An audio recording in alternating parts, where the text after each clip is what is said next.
everyone, welcome back to ATT STEM. Today we're going to be watching a video about potassium. So, without further ado, let's hop to it. So potassium metal is very reactive. One of my colleagues who used to work with it described it as evil. So we've come out. That was a big explosion. I did not expect it. Behind the chemistry department in the open air to try and do a retake of the potassium video. The last sample of potassium was very, very small, maybe 500 milligrams. It will react so reactive that if you have it in a box with argon so that it can't get oxygen from anywhere, it will take the oxygen out of paper, paper is a compound of carbon, hydrogen, oxygen, and it can extract this. It's a reactive element. It's used in our body all the time. We have lots of potassium floating around, and we've got some samples here, about a gram, maybe a gram and a half of each. It's a pretty big chunk of potassium, this. Really? Yeah.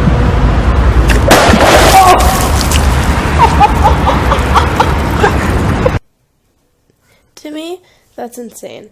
The fact that it just completely exploded like 5 seconds after he dropped it into the water, it's crazy.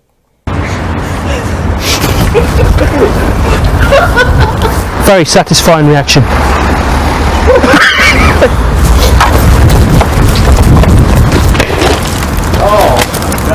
After completing the 100... It looks like a firework. It's also so funny how he's just like running away. Like, nope. Bye-bye. Wait, and I tried. meters dash. Like sodium, it's quite a low melting point metal, and if you mix sodium and potassium together to make so-called sodium-potassium amalgam, it's called NaC by those who work in the trade, Na for sodium, K for potassium. NaC is a liquid at room temperature. It looks a bit like mercury, a silvery liquid, but it's very light.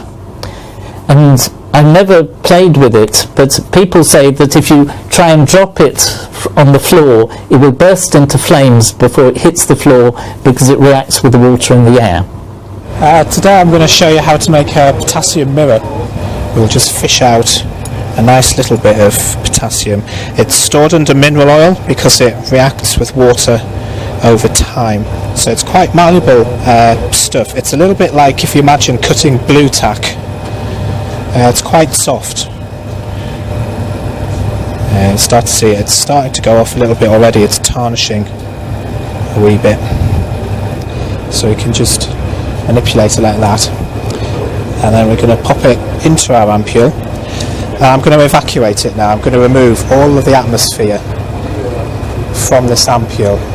Okay, we've done that because the boiling point of potassium under 1 atmosphere is over 700 degrees C, which is pretty high.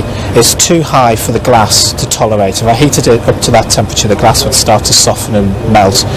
So by evacuating it, we remove all of that atmosphere, which is keeping that boiling point as high as it is, so it lowers the boiling point much lower. So start.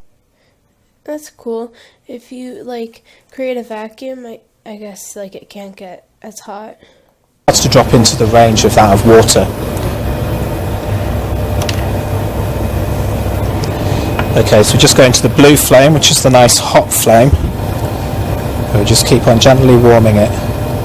And at some point it'll melt just enough that you'll start to see bubbles of potassium just jumping out of this thin oxide layer which is coating it at the minute. And there's the mirror starting to form. So the reason we do it like this is that we end up with a large surface area of potassium, so it's excellent for keeping our solvents dry. So what we've got now is we've got the ampule, and all the way up here this is literally a mirror of very thin potassium. Potassium is very important. I bet like normal mirrors aren't made of potassium because we wouldn't be able to touch it. I think. I don't know, I'm pretty sure potassium's like toxic or something. But it's pretty cool. Our bodies contain quite a lot of potassium.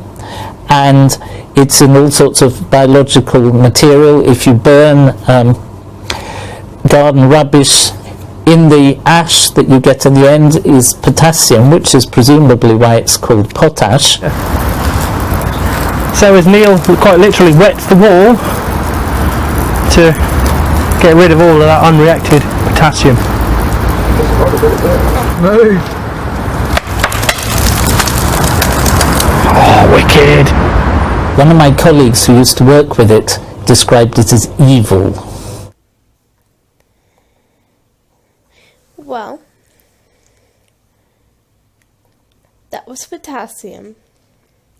Thank you so much for watching. We'll see you next time. Stay smart. Bye!